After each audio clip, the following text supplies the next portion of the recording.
These racks in a big bank. Sharks all around, it's a big wave. Mermaid swimming, it's a big tank. I got that big rank, I got that big rank, yeah. These racks stuffed in a big safe. We been on the come up, gotta switch states. Mermaid swimming, it's a big tank. I got that big rank, I got that big rank. This ain't for TV. Got that work like I'm Riri. Hey guys, welcome back. Listen, like I said, this episode is a two-part episode. It's gonna be crazy. God, welcome to the show. My homie, my friend, Parris Chariz. Man, what's up, man? Thank you for coming out here, man. I appreciate you taking time out.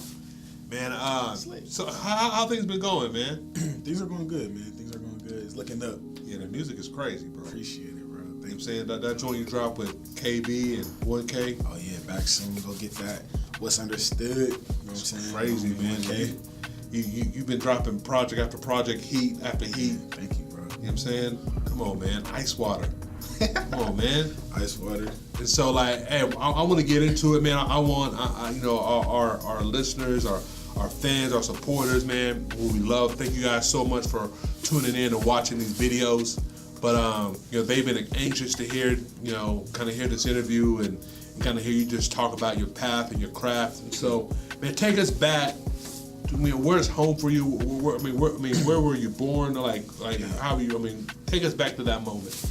Man, home is Detroit, Michigan. Detroit. You know I was born and raised there. I mean, just in that time, it wasn't really music in that time. Right. You know what I'm saying? Growing up, it was girls and basketball. You know what I'm saying? So, coming from an area where, you know what I'm saying, it's not really a focus that you have on what you want it to be. Right. As a man, it's about, you know what I'm saying, living in the moment. You know what I'm Right. saying? So for me, it was basketball, it was women, well, not women, girls. Right.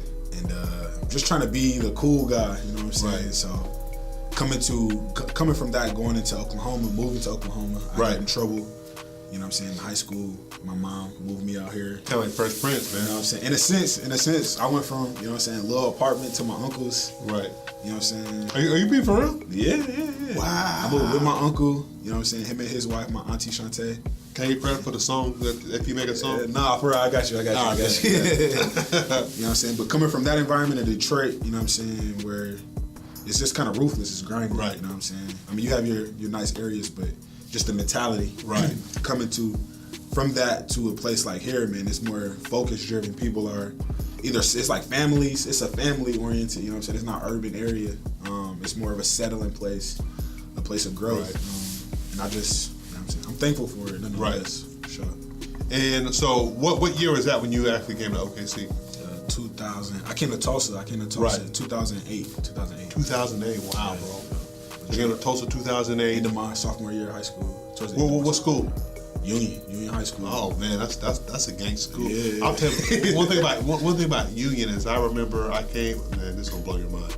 1996, I came for a student council deal. We stayed with families of the different student councils from all over, but we stayed with a host home at Union. It was like this big conference at Union, and that's 1996. It was crazy back then. That's crazy. You play ball for Union? Yeah, I did. I mean, a little bit, because I ended up, my senior year, I dislocated my hip. Oh, I bro. got a nasty injury, dislocated my hip. So I How? missed my entire senior.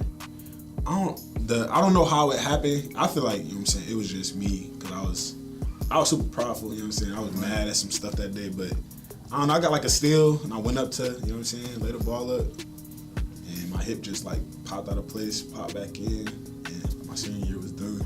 What? Yo. So, Wow. And You play ball for Union. That's like playing for like a small college. Yeah, nah, facts. And I was just really getting into the groove, because I came here, you know what I'm saying, I couldn't have played my 11th grade year just because of transferring. And then, so my senior year, I was, you know what I'm saying, getting a little recognition, you know what I'm saying, the coaches was really noticing me. I wasn't even starting, you know what I'm saying, that game. It happened at the very beginning of the game, you know what I'm saying. You started that game? Yeah, I started that game. And I got a start steal. for Union. You a bad boy. I got a breakaway steal, went to lay it up. My hip just popped out of place and popped back. It was a weird injury. Okay, so fast forward, I know you did some college ball too, right? Mm-hmm. Yeah, I played college ball, small college ball. Yeah, it's college though. Yeah, for sure. I mean, hey, shout that out, man. For sure. You know Appreciate it. So how was that? So like, you know, injury.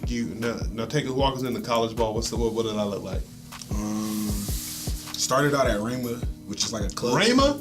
Yeah. For real? Yeah. Because when I dislocated my hip, like, and so we're still in Tulsa. This is still Tulsa, right? You know what I'm saying? And like the colleges that I was talking to, they just kind of like backed away, right? You know what I'm saying? Just because of that injury, you know what I'm saying? Like that's a weird injury, you know what I'm saying? So I just went to Raymond. They had a basketball team, and I feel like I needed to go to Raymond because I needed to grow as a person, as a man. Bible college to get you there, man. Yeah, shout out to sure. And my coach, you know what I'm saying? Shout out Coach Shockley. Like he saw my talent, but he wanted more out of me. Right. He wanted me to be a leader. He wanted me to, you know what I'm saying, be more than just a good basketball player. Right. So that's, you know what I'm saying, I learned a lot of just being able to relax. I lost a lot of my anger issues because he wasn't having it, you know what I'm saying? Right. Like, because I didn't go there I ain't even gonna cap. I didn't go there for Bible school. I went there literally to play ball. Right. And ended up, you know what I'm saying, getting saved. And then that's where I found music. Wow. So really you kind of had that moment of rededication to the things of Christ. Because I always knew about God. My uncle, my grandmother. Right. You know what I'm saying? My mom always gave me the choice whether if I could go to church or not. She never pushed that on me. She always gave me the choice. And I would go sometimes I wouldn't. So I knew about God. I knew, you know what I'm saying? My grandmother's always been, you know what I'm saying, praying for me. Right. But when I went to Raymond, you know what I'm saying, no cap. Like I ain't go, I'm trying to get... That's fair. I'm trying to be the man of God wants me. I was really just trying to play ball. You know what I'm saying? And I mean, it happened to be more than that. So that's crazy. I didn't know that. Yeah. Wow. See, man, you getting to hear exclusive, man. That's what we do, man. Come through. All right, so take us from, how'd you end up at OKC? I ended up at OKC because I got a scholarship to play ball at SCU out of Raymond. Shout out to the Storm. You know what I'm saying? So you play for SCU? SCU, Southwestern Christian. Yep. Okay. So how does that work? I mean, it was like the same thing. I was just not focused. I went in ready, like the coach that got me. You know what I'm saying? I was a red shirt because I was shooting guard, small forward. You know what I'm saying? And I think he had 2 seniors at both of those positions. Yeah, they're nice with it up there too. You know what I'm saying? And so I understood, you know what I'm saying, coming in I was a legit freshman because Raymond was treated as a club school, so it didn't count against me. So that was dope. So I understood red shirt, and then I just lost track of, you know what I'm saying, who I was, what I was doing there, what I was coming there for, the things that I was trying to accomplish, and I just fell victim to peer pressure, things like that, and I just got caught up with women, got caught up with just drugs, just not being focused, just not being what I was supposed to, not doing what I was supposed to be doing. And I only ended up playing 1 semester. I was there for 3 years and I only played 1 semester. Are you serious? And at the end of the semester, I broke my foot. Wow. Yeah, bro. Because I was ineligible. Like when I got, from my first year I was red shirt, my second year I was ineligible. I got eligible, and it was maybe like 14 games left. Right. Maybe the game that maybe the week that I was supposed to play in practice, I sprained my ankle. Now I'm out 2 weeks. So now we got 8 games left. So my coach, he just tells me like, you either can play and this counts as a whole year against you, or you can sit out and you'll start your whole year next year. And so I started next year. And when I started next year, I got out of shape that summer. Oh, wow. You know what I'm saying? Just got into trouble that summer. So I came back. That coach that recruited me left. Didn't take me with him. Got a new coach. I'm out of shape now, so he don't really know. He just see me out of shape. You know what I'm saying? So he don't really know. So now I'm playing. I was playing, but I'm playing the wrong position. And I ended up breaking my foot because I was kind of too heavy. You know what I'm saying? And we had a lot of like red shirts and people that wasn't eligible the first semester. So I had more responsibility, you know what I'm saying? I'm still out of shape. And I broke my foot. When I broke my foot, I don't know, I just feel like God was just like, this is a wrap. Like, wow. Wrap this up. And I dropped out of college. And from that moment forward, January 2016, from that moment forward. That's not that long ago, bro. Nah, it's 2 years ago. That was like the pit of everything. I was like at the worst of ever. So okay. So take me back to that moment. You know, I was hearing, I heard about your brother, and then I heard, shout out to Joey. You know what I'm saying? I was good friends with LPZ, and he's like, bro, you gotta I think we had a store opening down there by the plaza. We opened up that retail space down there, and I did well for a little bit. And the grand opening, I said, man, I want some dope MCs. And so, man, you got my dude, Parris Chariz. It's like, yeah, man, I saw him at the OP Lounge. Shout out to Tori. I was like, man, yeah, that dude's nice. And so, and that was like the first time I actually met you. Oh, for real? And then you went up there and like tore it down. I was like, man, that dude was dope. That's tough. And so in that moment, I think that would have put us about 2016. Mm-hmm. So give us a transition from, you know, Detroit, Tulsa. Where did music come in? Because it's like, you know, I think your brother came on the scene and just shut everything down, and then you came on the scene and was shutting everything down. And it's like, man, these guys from Detroit are like, what? Yeah. And so, but tell me that transition, because like what I'm hearing basketball and this and these different, you know, obstacles and you know mishaps, but you know, so it sounded like to me like music was a part of your kind of evolution. I think music has always been there, just because like my brother Joey, he's always done music, and my father. Right. Well, take us back there. Well, what is that? That's in Detroit though. That's in Detroit. Like my dad, I've always just been good at basketball, and Joe has just always been good at music. And my dad did both. He played basketball and he did music. Oh, so you guys like the outflowing of who he is. Exactly, and it's just vice versa. Like if you ask Joe, like music comes easy to Joe, but he has to work harder at basketball.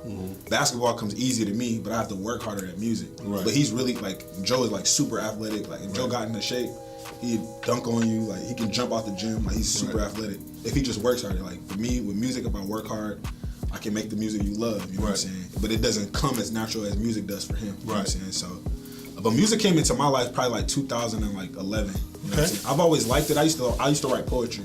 Right. I've always liked short stories. You was them kind of brothers. Hey, girl. You know what I'm saying? Roses are red. I saw you. Violets are mocha. Yeah. You know what I'm saying? So, transitioning from just loving music and loving to listen to it, and writing poetry, to I think I can do it over a beat. You know what I'm saying? Just being inspired by my brother Joe, just watching him grind and become great at what he does, just inspired me. So music came into while I was at Rhema, you know what I'm saying? A dear friend, you know what I'm saying, may rest in peace, my friend Denario Lewis, he had a setup at his crib. He used to just let me come through, you know what I'm saying, record. And I just fell in love with it. And over time, when I got to SCU, I was making music. Like when I brought Joe down here, he just took over. Like I was just here to hoop. I was doing music a little bit. Like I would do stuff at OP Lounge, things like that, just to stay, you know what I'm saying, fresh in it. But I wasn't really pursuing it because it was school and basketball. But when Joe moved to Oklahoma City, it was kind of just like, man, like I'm tripping. Like, you know what I'm saying? This is something that I can see myself doing longevity. You know what I'm saying? Where basketball was slowly just trickling. Like I didn't love it as much as I once did. You know what I'm saying? And music, just over time, it wasn't nothing that I just sat down and was just like, I'm gonna do music over rapping. It kind of just slowly began to take over. And then when I broke my foot, I feel like that was a chance that God just gave me a reset button. I moved back to Tulsa, you know what I'm saying? Got, you know what I'm saying, closer to my pastor, my mentor, John Stanton, you know what I'm saying? Pastor Mike. And just got back around my friends, you know what I'm saying, my inner circle, and just built, you know what I'm saying, built myself back up. Like I was in a dark place, you know what I'm saying? So just having to grow out of that, you know what I'm saying? And just go through that, you know what I'm saying, molding process. Shout out to TC, man. Shout out TC, man. It's all love. Man, so guys, this concludes our part one. We're gonna be, this is our first time we've ever had a 2-part series. So shout out to Parris. First time? Yeah, first time, fam. I feel special. And so, guys, tune back in next week for part 2. You don't want to miss it. So many good things. Love you guys. Fly or die. We'll see you guys next week. Peace.